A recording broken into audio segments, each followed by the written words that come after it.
Hello investors and traders அனைவருக்கும் வணக்கம். இன்றைக்கி எபிசோடில் நம்ம பார்க்க போகிறது ஹுண்டாய் மோட்டார்ஸ் பற்றி தாங்க.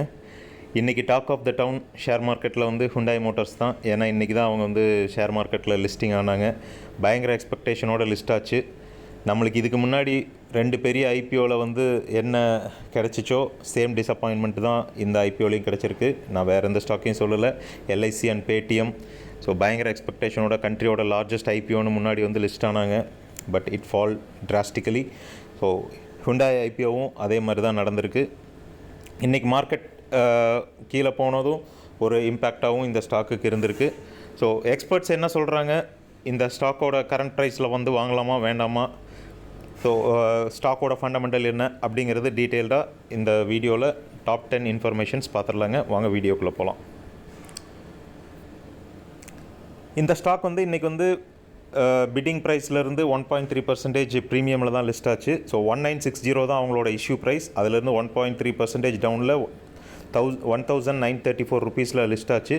இன்றைக்கி டேவோட ஹை பார்த்திங்கன்னா ஆல்மோஸ்ட் நியர்லி 1.5% மேலே ஏறிச்சு லிஸ்டிங் ஆன ப்ரைஸ்லேருந்து. ஸோ 1970 தான் வந்து இந்த ஸ்டாக்கோட டே ஹை. அதே சமயம் பார்த்திங்கன்னா 180 இந்த ஸ்டாக்கோட டே லோ. இன்றைக்கி ஆல்மோஸ்ட் லைக் 8% வந்து கீழே விழுந்திருந்தது. க்ளோசிங் பேசிஸில் பார்த்திங்கன்னா 7.16% டவுனில் வந்து 1819.60 ருபீஸில் இந்த ஸ்டாக் வந்து இன்றைக்கி என்எஸ்சியில் க்ளோஸ் ஆகிருக்குங்க. எதனால் இந்த ஸ்டாக் வந்து பெரிய அட்ராக்ஷன் இல்லாமல் போச்சு அப்படின்னு பார்த்திங்கன்னா, ரீட்டைல் இன்வெஸ்டர்ஸ் அவங்க வந்து இன்ட்ரெஸ்ட் காட்டலை. மெயின் இம்பார்ட்டண்ட் ரீசன் வந்து பார்த்திங்கன்னா கரண்ட் மார்க்கெட் சென்டிமெண்ட் ப்ளஸ் வந்து ஹை வேல்யூவேஷன். ஸோ எப்பயுமே வந்து ஐபிஓவில் வந்து பார்த்திங்கன்னா மக்கள் ரீட்டைல் இன்வெஸ்டர்ஸ் அவங்களோட இன்ட்ரெஸ்ட் வந்து சின்ன வேல்யூவில் இருக்கிற ஐபிஓ ப்ரைஸில் வந்து அவங்களுக்கு வந்து நல்ல ரிட்டர்ன் இருக்கும் அப்படின்னு சென்டிமெண்டலாக எதிர்பார்க்குறாங்க. ஃபார் எக்ஸாம்பிள் பார்த்திங்கன்னா டாடா டெக்னாலஜி அவங்களோட லிஸ்டிங் ப்ரைஸ் வந்து பார்த்திங்கன்னா ஆல்மோஸ்ட் நியர் டு 600 ருபீஸில் தான் லிஸ்ட் ஆச்சு.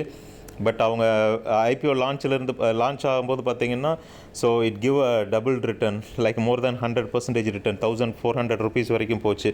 ஸோ அந்த மாதிரி எக்ஸ்பெக்டேஷன் வந்து இங்கே டிசப்பாயிண்ட் ஆகுங்கிறது எல்லாத்துக்குமே தெரியும். ஃபார் எக்ஸாம்பிள் 1900 ருபீஸுக்கு லிஸ்ட் ஆகிற ஸ்டாக் வந்து it will not go for 4000 ருபீஸுங்கிறது எல்லாத்துக்குமே ஒரு அண்டர்ஸ்டாண்டிங்காக தான் இருக்கும். ஸோ அதனால தான் ஹெவி வேல்யூடு எவாலுவேஷன்ஸ் ஐபிஓஸில் வந்துட்டு ரீட்டைலர்ஸ் இன்ட்ரெஸ்ட் காட்டுறதில்ல. அதே மாதிரி பார்த்திங்கன்னா ஃபாரின் இன்ஸ்டியூஷனல் பிளேயர்ஸ்க்கு வந்து பார்த்திங்கன்னா அவங்க எதிர்பார்த்ததை விட அதிகமாக வந்து அலாட்மெண்ட் வந்து கொடுத்துருக்காங்க.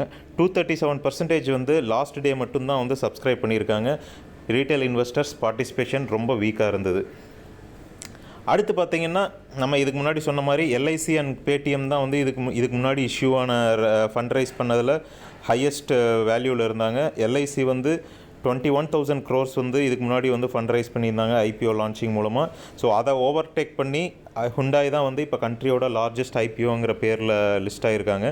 ஸோ இவங்க வந்து 27,870 crores இஷ்யூக்காக வந்து இந்த ஐபிஓ வந்து லிஸ்ட் பண்ணியிருந்தாங்க. ஸோ இவங்க கம்பெனியோட சிஇஓ அண்ட் சிஓஓ என்ன சொல்கிறாங்க அப்படின்னு பார்த்தீங்கன்னா, இப்போ இருக்கிற கரண்ட் சுச்சுவேஷனில் இந்த ஸ்டாக்கோட ஃபால் வந்து எங்களை வந்து பெருசாக இம்பேக்ட் இருக்காது.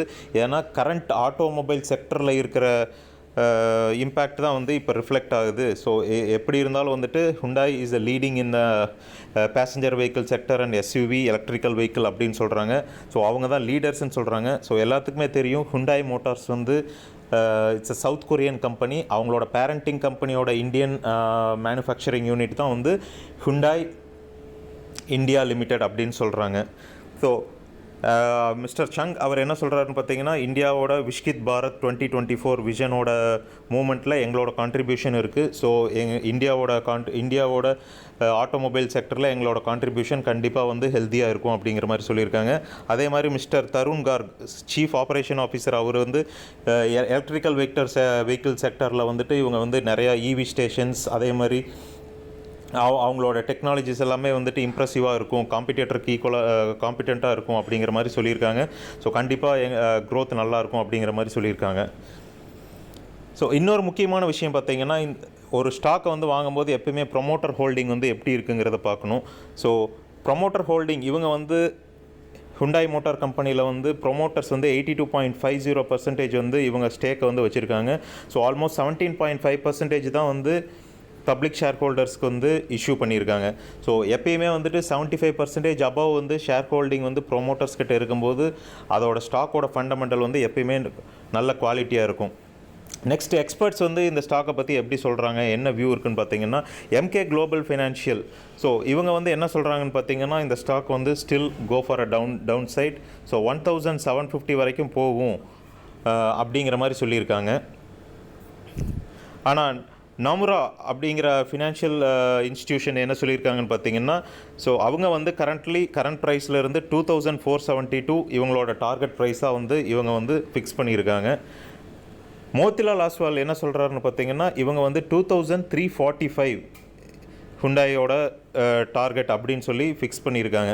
இவங்க வந்து எதை பேஸ் பண்ணி சொல்கிறாங்க அப்படின்னு பார்த்தீங்கன்னா, இவங்களோட செக்மெண்ட்ஸ் எஸ்யூவி அண்ட் ப்ரீமியம் கேட்டகரியில் இருக்கிறது வந்து கம்பேரிங் டு மாருதி சுசுகி அதை கம்பேர் பண்ணும்போது இவங்களோட பர்ஃபார்மன்ஸ் வந்து குவார்ட்டர்லி ரிசல்ட்ஸ் அந்த பர்ஃபார்மன்ஸ் ஓவராலாக வந்து நல்லாயிருக்கும் அப்படிங்கிற மாதிரி சொல்கிறாங்க.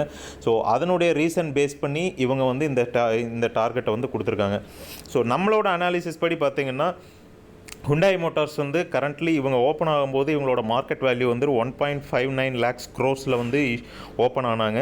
இன்றைக்கி டேவோட எண்டு வந்து முடியும் போது பார்த்திங்கன்னா 1.47 லேக்ஸ் க்ரோரில் இவங்களோட மார்க்கெட் வேல்யூஷன் கம்ப்ளீட் ஆகிருக்கு. நம்மளோட வியூ படி இப்போது மார்க்கெட்டும் கரெக்ஷனில் இருக்குது. நீங்கள் வந்து நிஃப்டி ஆட்டோ இண்டெக்ஸை வந்து பார்த்துருந்தீங்க அப்படின்னா முன்னாடி நீங்கள் வந்து தயவுசெய்து போய் இன்னொரு தடவை பார்க்கலாம். ஸோ ஆல்மோஸ்ட் வந்து நிஃப்டி 50யோட இண்டெக்ஸும் நிஃப்டி ஆட்டோ இண்டெக்ஸும் வந்து பார்த்திங்கன்னா ஆல்மோஸ்ட் சேம் ரேஞ்சில் தான் இருக்கும். 24,450 ரேஞ்சில் நம்ம நிஃப்டி 50 இருக்குது. நிஃப்டி ஆட்டோ இண்டெக்ஸ் பார்த்திங்கன்னா 24,630 அந்த மாதிரி ரேஞ்சில் இருக்குது. நிஃப்டியோட மூமெண்ட்டும் ஆல்மோஸ்ட் ஈக்குவல் டு நிஃப்டி 50யோட மூமெண்ட்டில் தான் இருக்குது.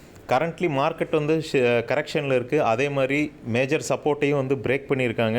ஸோ நெக்ஸ்ட்டு சப்போர்ட் வந்து மேபி எக்ஸ்பர்ட்ஸ் எதிர்பார்க்குற மாதிரி வந்துட்டு மேபி 22,500 வரைக்கும் போச்சுன்னா மார்க்கெட் இன்னும் கரெக்ஷன் ஆகும். அதனால் வந்து வெரி ஹை வேல்யூவில் வந்துட்டு ஸ்டாக்கை வந்து வாங்கி ட்ராப் ஆகிக்காதீங்க ஹியூஜ் அமௌண்ட்டில். You will have always time to buy a quality stocks. So currently நீங்கள் அக்குமுலேட் பண்ண ஆரம்பிக்கணும் அப்படின்னா it's right time is to buy around 1500 to 1550 ருபீஸ்லேருந்து நீங்கள் இந்த ஸ்டாக்கை வந்து அக்குமுலேட் பண்ணலாம். ஸோ கரண்ட்லி மார்க்கெட் கரெக்ஷன் இருக்கும்போது இந்த ஸ்டாக்கில் வந்து இப்போதைக்கு இன்வெஸ்ட் பண்ணாதீங்க. It's a humble request. So இந்த நியூஸ் வந்து உங்களுக்கு பிடிச்சிருந்துச்சு அப்படின்னா உங்களோட கமெண்ட்ஸை வந்து கமெண்ட்ஸில் தெரிவிக்கலாம். பிடிச்சிருந்துச்சுன்னா லைக் பண்ணுங்கள், சப்ஸ்கிரைப் பண்ணுங்கள். தேங்க்யூ. Stay safe invested.